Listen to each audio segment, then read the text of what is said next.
పత్రికా సోదరులందరికీ కూడా హృదయపూర్వకమైనటువంటి శుభోదయ శుభాకాంక్షలు తెలియజేస్తూ మరి ఈరోజు ముఖ్యంగా పత్రికా విలేకరుల సోదరుల యొక్క సమావేశం ఏర్పాటు చేయడానికి కారణం ఏంటంటే నేను తిరిగి కాంగ్రెస్ పార్టీలో మరలా అంటే పార్టీని ఇంకా బలోపేతం చేయాలి కాంగ్రెస్ పార్టీని అనే ఉద్దేశంతో షర్మిల గారి యొక్క నాయకత్వంలో మొన్న 23వ తారీఖు మంగళవారం నాడు ఉదయం 11 గంటలకి ఆంధ్రరత్న భవన్ విజయవాడలో మన పిసిసి అధ్యక్షురాలు షర్మిలారెడ్డి గారి యొక్క సమక్షంలో మన మార్టిన్ గారు అలాగే మిగతా నాయకుల యొక్క సమక్షంలో అక్కడ కాంగ్రెస్ పార్టీలో జాయిన్ అవ్వడం జరిగింది. మరి మీ అందరికీ తెలుసు మధ్యలో కాంగ్రెస్ పార్టీలో నేను టౌన్ సెక్రటరీ నుంచి రాష్ట్ర సెక్రటరీ వరకు అనేక హోదాల్లో పదవులు నిర్వహించడం జరిగింది. అలాగే సేవాదళ తరపున కూడా చాలా కార్యక్రమాలు చేయడం కూడా జరిగింది. రాజమండ్రిలో కాంగ్రెస్ పార్టీ తరఫున అనేక సేవా కార్యక్రమాలు చేసి అనేక మందికి ఇళ్ల పట్టాలు అలాగే లోన్స్ కుట్టు శిక్షణ కేంద్రాలు ఇలాగ అనేక కార్యక్రమాలు కాంగ్రెస్ పార్టీలో ఉండి చేయటం జరిగింది. రాజశేఖర రెడ్డి గారు చనిపోయిన తర్వాత వాళ్ళ అబ్బాయి ఒంటరిగా ఉన్నాడు. అతనికి మనం కూడా చేదోడుగా ఉండాలని చెప్పి వైఎస్ఆర్ కాంగ్రెస్ పార్టీలోకి ఆయనతో పాటు జగన్ గారితో పాటు పిసిసి సెక్రటరీకి రిజైన్ చేసి వైఎస్ఆర్ పార్టీలోకి వెళ్ళడం జరిగింది. కానీ మరి జగన్మోహన్ రెడ్డి గారు మనం ఎంతసేపు రాజశేఖర రెడ్డి గారిని దృష్టిలో పెట్టుకుని జగన్మోహన్ రెడ్డి గారు కూడా వాళ్ళ అబ్బాయి కాబట్టి అదే రకంగా ఉంటాడనే ఫీలింగ్ తోటి ఆయనతో ప్రయాణం చేయడం జరిగింది. కానీ జగన్మోహన్ రెడ్డి గారికి మరి రాజశేఖర రెడ్డి గారిలో ఉన్నటువంటి క్వాలిటీస్ కానీ ఆ హెల్పింగ్ నేచర్ కానీ అవన్నీ ఏమి లేవు. ఆయన 2009లో కాంగ్రెస్ పార్టీకి రిజైన్ చేసి బయటకు వచ్చినప్పుడు ఆయన పార్టీ పెడతాడో లేదో తెలీదు, ఆయన రాజకీయంగా ఎటు వెళ్తాడో తెలియదు. అయినా ఆయన రాజశేఖర రెడ్డి గారి యొక్క అభిమానంతో ఆయనతో మద్దతుగా మరి జగన్మోహన్ రెడ్డి గారితో చాలామంది ప్రయాణం చేశారు. నాలాంటి వాళ్ళు చాలామంది ఉన్నారు. ఆయన వాళ్ళందరినీ కూడా వాడుకునే అవసరాలకే తర్వాత ఎవరిని కూడా పట్టించుకోలేదు. ఆయన గోలు అంతా కూడా ఒకటే, ఏంటంటే ముఖ్యమంత్రి కావాలి, ఎలాగైనా సరే అయిపోవాలనే తపంతో ఆయన పనిచేశాడు తప్ప ఆయన కోసం ఆయనతో పాటు బయటకు వచ్చిన వాళ్ళు ఎవరిని కూడా ఆయన సరిగా పట్టించుకోలేదు. 2011లో పార్టీ అనౌన్స్ చేశారు. అప్పుడు కూడా చాలామంది వచ్చి ఆయనతో పాటు ప్రయాణం చేశారు. వాళ్ళు ఎవరిని కూడా చూడకుండా కేవలం ఆయన ముఖ్యమంత్రి పదవి లేకపోతే ఆయన సహచరులు ఎర్నింగ్ అనే ఆలోచన చేశాడు తప్ప రాష్ట్ర డెవలప్మెంట్కి ఏ రకంగానూ కూడా ఆయన కృషి చేయలేదు. అదేవిధంగా ఆయన ఒకటే ఆలోచించాడు, ఆయన క్యాడర్ గురించి కార్యకర్తల గురించి ఏనాడు పట్టించుకోలేదు. ఎందుకంటే ఈవేళ వైఎస్ఆర్ కాంగ్రెస్ పార్టీకి సభ్యత్వం లేదు ఎవరికి కూడా. ఆయన ముఖ్యమంత్రి అయిన తర్వాత సభ్యత్వ నమోదు కార్యక్రమం అనేది పెట్టలేదు. నిజం చెప్పాలంటే ఈవేళ జగన్మోహన్ రెడ్డి కూడా వైఎస్ఆర్ పార్టీలో కాంగ్రెస్ పార్టీలో సభ్యుడు కాదు. ఎవరికీ లేదు సభ్యత్వం. 5 ఏళ్ల నుంచి సభ్యత్వం అనేది 2 సంవత్సరాలు ఉంటుంది. అంతకుముందు నేను పార్టీ మెయింటైన్ చేసినప్పుడు అందరికీ సభ్యత్వాలు జాయిన్ చేసి ఐడెంటిఫికేషన్ కార్డులు కూడా ఇవ్వడం జరిగింది. సెంట్రల్ ఆఫీసు దగ్గర 18 నెలలు నేను అక్కడ హైదరాబాద్లో ఉండి మెయింటైన్ చేశాను. అప్పుడు అందరికీ కూడా ఐడెంటిఫికేషన్ కార్డులు ఇచ్చి సభ్యత్వాలు జాయిన్ చేశాను. తర్వాత ఈయన ముఖ్యమంత్రి అయిన తర్వాత సభ్యత్వాలు అసలు కమిటీలు లేవు. స్టేట్ కమిటీ నుంచి గ్రౌండ్ లెవెల్ వార్డు కమిటీల వరకు కమిటీలు వేయాలి, అసలు కమిటీలు వేయలేదు. గ్రామ స్థాయి వరకు కమిటీలు వేయలేదు. అసలు కమిటీలు అనేవి వేయలేదు. అసలు అతను పార్టీ గురించి ఏమాత్రం కూడా ఆలోచించలేదు. అసలు కార్యకర్తలు అనేవాడు ఏ పార్టీకైనా వెన్నుముక లాంటివాడు. అది తెలుగుదేశం కానివ్వండి, జనసేన కానివ్వండి, బీజేపీ కానివ్వండి, ఏ పార్టీ అవునా. కానీ అలాంటి వెన్నుముకని ఆయన పట్టించుకోకుండా వెన్నుముక ఇరిసేసినట్టు చేశాడు. ఎంతసేపు ఆయన ఒకటే ఆలోచన, నేను బటన్ నొక్కాను జనాలకి డబ్బులు పడిపోయినాయి, వాలంటీర్స్ జనాలు తీసుకొస్తారు, ఓట్లు ఏం చేస్తారు, అదే ఆలోచన తప్ప కార్యకర్తలకి కూడా కొంత రెస్పాన్సిబిలిటీ ఇద్దాం, వాళ్ళకు కూడా గౌరవం పెంచుదాం మనతో పాటు అనే ఆలోచన ఎప్పుడూ కూడా చేయలేదు. ఆయన 5 ఏళ్లు ముఖ్యమంత్రిగా ఉన్న కాలంలో కార్యకర్తలను ఎవరిని కూడా కలవడానికి కూడా ట్రై చేయలేదు. నేను ఆయన ఆఫీసు సెంట్రల్ ఆఫీస్ మెయింటైన్ చేసినప్పుడు ఆయన చెంచల్గూడ జైల్లో ఉండగా ఆఫీస్ అంతా నేనే మెయింటైన్ చేశాను. తర్వాత వచ్చిన తర్వాత డైరెక్ట్గా ఫేస్ టు ఫేస్ కూర్చుని అనేక సార్లు ఆయనతో అనేక విషయాల మీద డిస్కస్ చేశాను. కానీ ఆయన ముఖ్యమంత్రి అయిన తర్వాత చాలాసార్లు నేను కలవడానికి ప్రయత్నం చేశాను, కానీ కనీసం ఇంటర్వ్యూ కూడా ఇవ్వలేదు, కలవడం కూడా కలవలేదు. ఆయన ఎంతసేపు ఎమ్మెల్యేలకి ఎంపీలకి ఒకటే చెప్పాడు, మీరు దోచుకోండి, దాచుకోండి, ఎలక్షన్లో ఖర్చు పెట్టండి.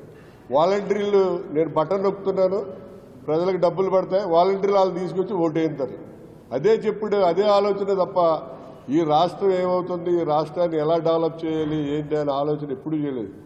నాకు తెలిసి ఈ ప్రపంచంలో, భారతదేశంలో కాదు, ఈ ప్రపంచంలో రాజధాని లేకుండా రాజ్యం వెళ్ళిన ఏకైక రాజు ఎవడంటే జగన్మోహన్ రెడ్డి. మీరు ప్రపంచంలో ఎక్కడా తీసుకుంటాడు, 1 సంవత్సరం రాజ్యం పరిపాలన చేసినా, 2 సంవత్సరాలు రాజ్యం పరిపాలన చేసినా అడుగు రాజధాని అంటే ఉంటుంది. ఈయన 5 సంవత్సరాల్లోనూ ఏదో 3 రాజధానులు అది ఇదని కాలక్షేపం చేశాడు తప్ప అసలు రాజధాని లేకుండా 5 సంవత్సరాలు పరిపాలించడం జరిగింది. ఈ 5 సంవత్సరాలు కూడా కార్యకర్తలు అనేవాడు ఎవరిని కూడా సరిగా పట్టించుకోలేదు. అసలు నిజం చెప్తే ఈవేళ పార్టీ ఆల్మోస్ట్ ఇంకా వైఎస్ఆర్ పార్టీ అనేది లేనట్టే. ఈవేళ రేపు అందరూ కూడా కాంగ్రెస్ పార్టీలోకి రావాల్సిందే. కాంగ్రెస్ పార్టీయే ఆల్టర్నేటివ్. మరి మీరు అందరూ కూడా అడగొచ్చు, ఏమంటే మీరు కాంగ్రెస్ పార్టీలోకి వెళ్ళారంటే తెలుగుదేశం జనసేనలోకి వెళ్ళొచ్చు కదా, లేకపోతే బీజేపీలోకి వెళ్ళొచ్చు కదా. యాక్చువల్గా నాకు బీజేపీలోను జనసేనలోను కూడా తెలుగుదేశంలో కూడా ఆదరణ తప్పారు.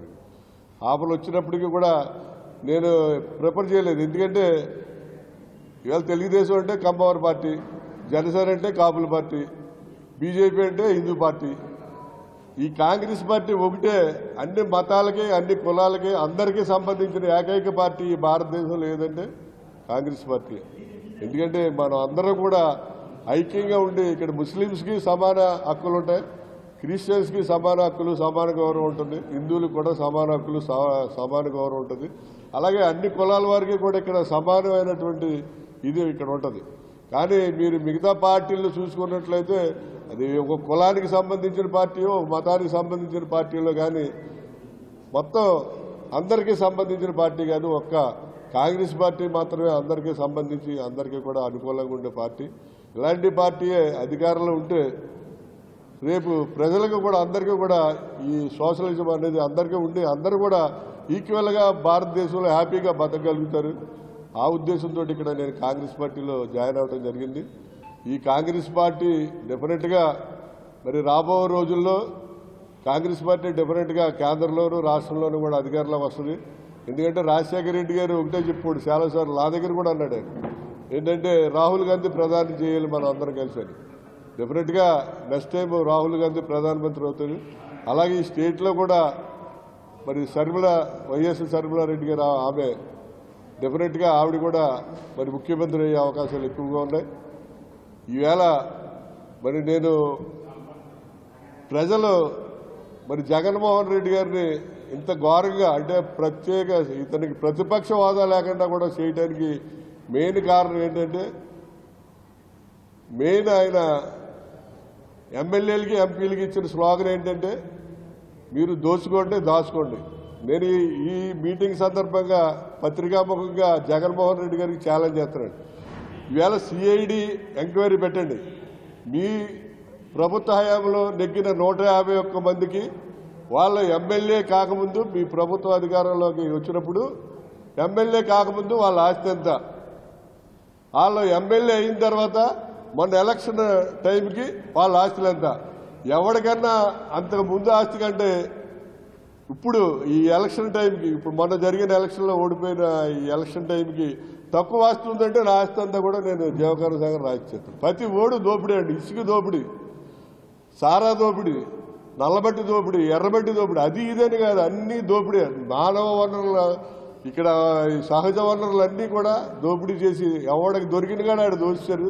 ప్రజలు తెంగరోళ్ళు కాదండి, అన్నీ చూస్తూనే ఉన్నారు ప్రజలు. ఏంటి ఇలా ఎలా దోసేస్తున్నారు, ఎలా తినేస్తున్నారు, మనకేమో సరైన ఇది లేదని చెప్పి ప్రజలందరూ కూడా ఎంతో కసిగా ఓట్లేశారు, అందరూ కూడా వ్యతిరేకంగా. మరి అంతేకాకుండా ఈ పార్టీకి సంబంధించినటువంటి వీళ్ళందరూ కూడా అంటే కార్యకర్తలు ఎవరిని కూడా పట్టించుకోలేదు. ఎమ్మెల్యేలు, ఎంపీలు కేవలం వాళ్ళ ఎర్నింగ్, ఏ ఎర్నింగ్ వస్తుంది, ఎంత వస్తుందని చూశారు తప్ప కార్యకర్తల జోలికి ఎవరు పట్టించుకునే ప్రసక్తి రాలేదు. మరి ఈ రకమైన పరిస్థితుల్లోనే ఆయన ఇంకోటి అంతా మానార్కిజం అంటే ఒక కింగ్, నేను ఒక రాజుని ఈ ఆంధ్రప్రదేశ్కి అనుకుని ఎవడండి అసలు అంత దారుణం? మీ తాత తండ్రి మీకు 1 ఎకరం పొలం ఇచ్చాడు. ఆ ఎకరం పొలం పట్ట ఎక్కడో పెట్టిలో పెట్టుకుని భద్రంగా దాచుకుని అప్పుడప్పుడు ఒకసారి చూసుకుని ఓహో మా తాత ఇచ్చాడు ఎకరం ఉందని దస్తావేజులు చూసుకుంటారు పట్టాదారు పుస్తకం. ఆ పట్టాదారు పుస్తకం మీద తన ఫోటో వేసుకోవడం ఏంటండి? ఇక భారతదేశంలో ఎక్కడా లేదు. పట్టాదారు పుస్తకం మీద తన ఫోటో వేసేసాడు. తర్వాత ఇప్పుడు ఎవరైనా ల్యాండ్స్ కొంటే రిజిస్ట్రేషన్ అయితే ఒరిజినల్ డాక్యుమెంట్స్ ఎవరట మన ఫోటో స్టాట్ ఇస్తారట ఈ ల్యాండ్ టైటిలింగ్ యాక్ట్లో. ఆ ఫోటో స్టాట్ కావాలంటే మనం నెట్లో చూసుకుంటే మన ఒరిజినల్ ఉందో తెలుస్తారు. ఎవడ చూసుకుంటాడు నెట్లో? అనేక మంది ఇవాళ ఆస్ట్రేలియా, అమెరికా, కెనడా వెళ్ళిపోయారు. వాళ్ళు అస్తమానం ఈ ల్యాండ్ ఉందో లేదో ఏంటో నెట్లో ఎక్కడ చూసుకుంటూ ఉంటారు. అసలు ఎవరికి కూడా ఈ ల్యాండ్స్ మీద, భూమి మీద, ఈది మీద, ఏట్ల మీద హక్కు లేకుండా ఈ కమ్యూనిస్ట్ రాజ్యాల్లో ఉంటాయి. ప్రజలకు ఎవరికి హక్కులు ఉండవు, అన్ని ప్రభుత్వానికి హక్కులు. ఆ రకంగా చేయాలని ప్రయత్నం చేసేది. కానీ జనాలు కూడా తెంగరోళ్ళు కాదు, ప్రజలందరూ అమాయకులు కాదు. వాళ్ళందరూ కూడా ఏంటంటే చాలా కసిగా అందరూ వచ్చి ఓట్లేసి అతనికి ప్రతిపక్ష హోదా కూడా లేకుండా చేశారు. ఇప్పటికైనా కూడా నేను జగన్ గారు చెప్పేది ఏంటంటే మీరు ముఖ్యమంత్రి కావాలనుకున్నారు, అయిపోయారు అంతే, మీ కోరిక తీరిపోయింది. ఇంకా ఫర్దర్గా లాక్కుని జనాలందరూ చెరగొట్టడం ఎందుకు? హాయిగా యాపంగా వెళ్ళి నువ్వు తెలివైనోడు, బాగా మామూలు తెలివైనోడు కాదు నువ్వు, నాకు తెలుసు కదా.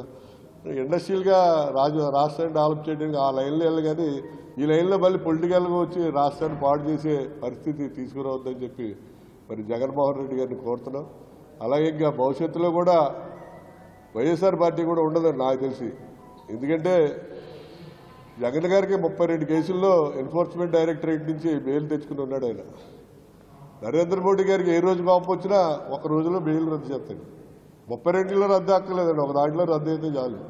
వెంటనే జగన్మోహన్ రెడ్డి గారు A1, విజయసాయి రెడ్డి A2 ఇద్దరు కూడా మళ్ళీ సెంచులు కూడా చేయలేదు కాబట్టి మన రాజమండ్రి మన దగ్గరలోకి వచ్చేస్తారు, రాజమండ్రి సెంట్రల్ జైలుకి వచ్చేస్తారు. అలా వచ్చిన పరిస్థితుల్లో ఈ వైఎస్ఆర్ పార్టీలో ఉన్నటువంటి నాయకుల యొక్క కార్యకర్తల పని ఏంటి? ఈవేళ వాళ్ళ పని చాలా దుర్భరంగా ఉంది. అక్కడ కొట్టేస్తారు, ఇక్కడ కొట్టేస్తారు, అది చేస్తారు, ఇది చేస్తారని. నిజంగా జగన్మోహన్ రెడ్డి మరి విజయసాయి రెడ్డి వచ్చేసి రాజమండ్రి సెంట్రల్ జైల్లో ఉండే పరిస్థితి వస్తే మిమ్మల్ని పట్టించుకునేవాడు ఎవడుంటాడో, మీ గురించి ఆలోచన చేసేవాడు ఎవడుంటాడో అనేది కార్యకర్తలు అందరూ కూడా ఆలోచించుకోండి. ఆలోచించుకుని ఈవేళ కాంగ్రెస్ పార్టీయే దేశానికి దిక్కు. అటువంటి కాంగ్రెస్ పార్టీలో నేను ముందు చూపుగా ఆలోచన చేసి ఒక విద్యావేత్తగా ఇది బాగుంటుంది దేశానికి అని ఆలోచన చేసి నిజంగా ఈవేళ కాంగ్రెస్ పార్టీకి పవర్ ఏమీ లేదు, లేకపోయినప్పటికీ కూడా ఒక ఆలోచన చేసి ఈ పార్టీ దేశానికి అవసరం అని నేను వచ్చాను. మీరందరూ కూడా ఆలోచన చేసి కాంగ్రెస్ పార్టీలో జాయిన్ అయ్యి మరి కాంగ్రెస్ పార్టీని మరి అధికారంలోకి తీసుకురావాల్సిన బాధ్యత ప్రతి పౌరుడి మీద ఉందని చెప్పి ఈ సందర్భంగా నేను తెలియజేస్తున్నాను. మరి నేను నిజంగా ఇవాళ నేను మొన్న పొద్దుట విజయవాడలో జాయిన్ అయిన తర్వాత చాలామంది నాకు ఫోన్లు చేసి, నేను అందరూ చెప్పలేదు, ఇవాళ ప్రెస్ మీట్లో చెప్తున్నాను కానీ అంతకుముందు వాళ్ళు తెలుసుకుని చాలా మంచి పని చేశారంటే మీలాంటి ఎడ్యుకేటెడ్ ఇలాంటి పార్టీని పైకి తీసుకురావాల్సిన అవసరం ఎంతైనా ఉందన్నారు. అతి కొద్ది రోజుల్లోనే వితిన్ 6 monthsలో మరి వైఎస్ఆర్ పార్టీ క్యాడర్ అందరూ కూడా మరి కాంగ్రెస్ పార్టీలోకి వచ్చేలాగా నేను నా సాయశక్తిలో ప్రయత్నం చేస్తానని చెప్పి ఈ సందర్భంగా తెలియజేస్తూ, మరి నాకు జాయిన్ చేసుకుని నన్ను ఎంతో ఆప్యాయంగా రాన్నా అని పిలిచి కండం వేసి అంత ఆప్యాయత చూపించినటువంటి మరి పిసిసి అధ్యక్షురాలు శర్మిలారెడ్డి గారికి హృదయపూర్వకమైనటువంటి ధన్యవాదాలు తెలియజేస్తాను. Thank you.